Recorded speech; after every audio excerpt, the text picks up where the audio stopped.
information. So layer one is a context lock and grounded. So basically what it does, it retrieves all the information related for the decision making regarding some medical fact. And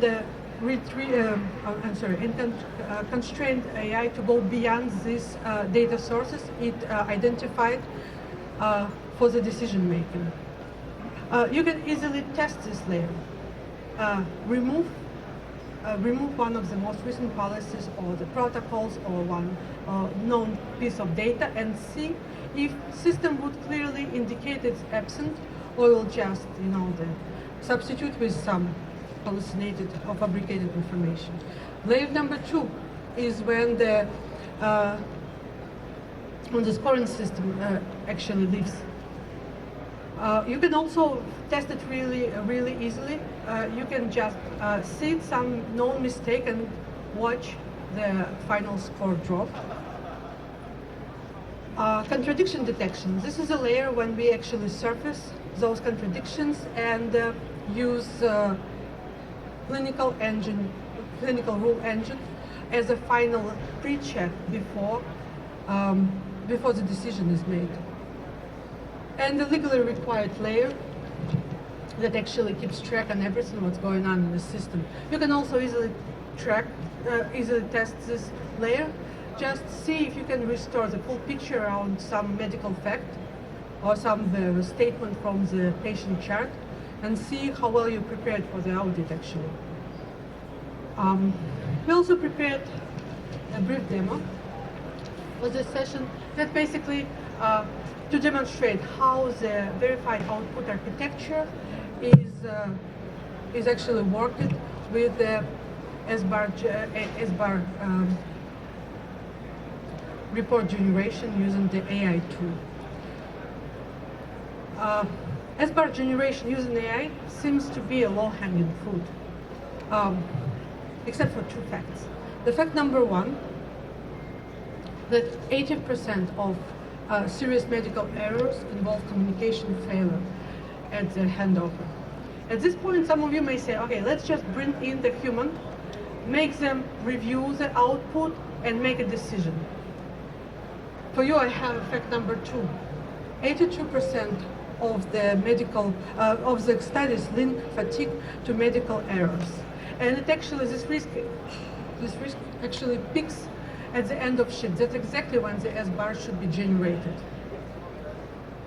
Now, let's meet the hero of our demo, Mr. Lopez. He was admitted to the hospital with a suspected ACS and was actually receiving the relevant treatment. The next day, he got cardiologist consultation, and his diagnosis was ruled out, and he was diagnosed with a shingles. And accordingly, his treatment plan has been changed. So all this happened over the nurse's shift, who actually now needs to generate her SBAR report.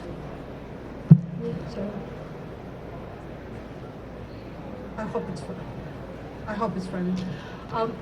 So before this nurse starts her handover, she might need to review what was the situation in the beginning of her shift.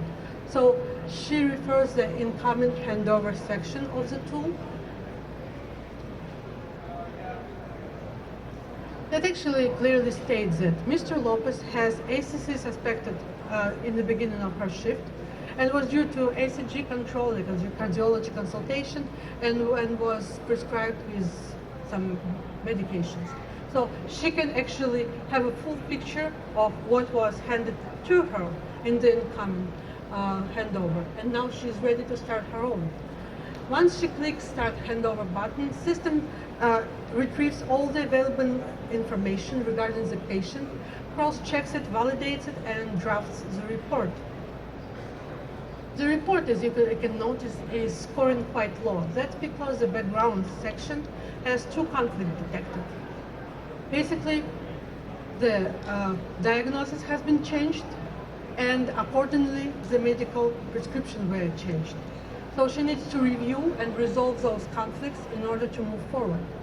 I just want to pay attention. It's not a hallucination. That's exactly how the prevention of the hallucination works. It's surfacing, it's all dated, it shows where it came from. So the nurse, and they even have the recommendation drafted for the nurse, so she can either confirm and accept AI recommendation, or she can override it manually in case she, I don't know, she has some extra information that is not in charts yet.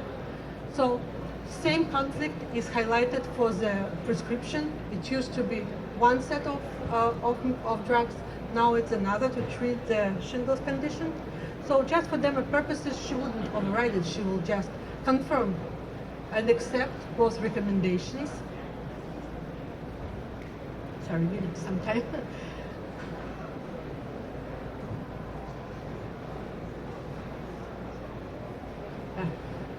Here we go. So she confirms it.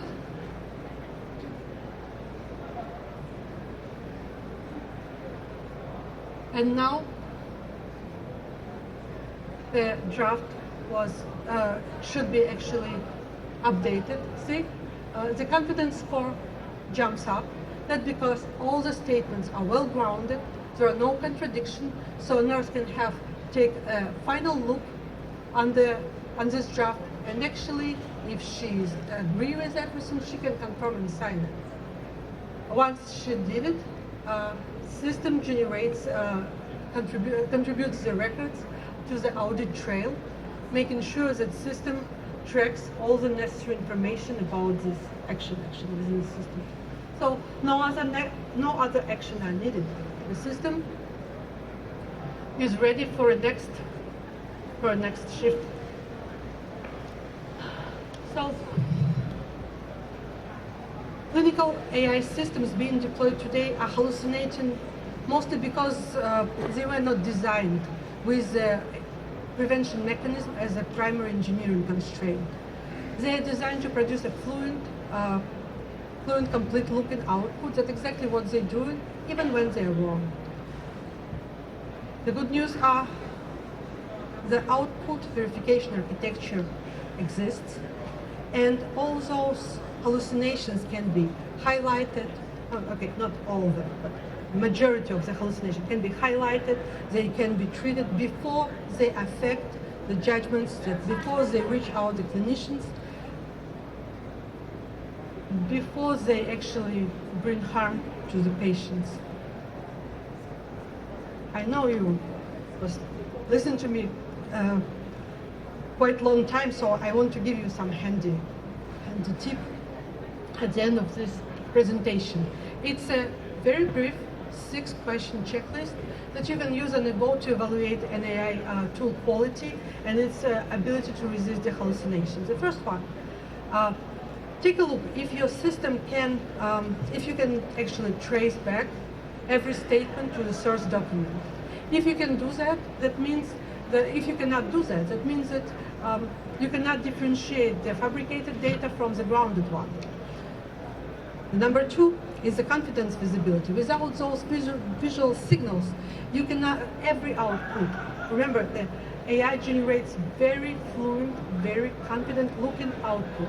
Without those confidence scoring, you cannot actually, every output looks equally correct. See if the system checks contradictions for you, or just combines something and makes a decision on your behalf. See how your system treats absent data. For example, you're supposed to fill in the allergy field, but for some reason it's empty. What the system will do? Would it leave it blank? Would it default it with some data, or would it explicitly flags it? So basically only the third option is safe for your patients. See on your own if you're ready for the audit, if system actually keeps record on everything that's going on in the AI system. And the number 6, check if the system mostly relies on your clinicians for the hallucination as a primary hallucination prevention mechanism, or it actually catches and addresses it before the clinicians actually see the result. So That's basically, if you cannot answer those 6 questions with the confidence, with the details, now you know what it means. It means that you cannot trust the AI, the output that your AI generates for you. So, thank you for your attention, and I'll gladly answer your questions. Thank you very much. So if anyone has any questions, you're always my first question asker. Okay, go ahead. What about services that involve hallucination as a nature of the service, maybe such as a therapy in which the therapist sort of hallucinates with the patient and AI can help them hallucinate? It's not exactly hallucinate, it's more imaginary, but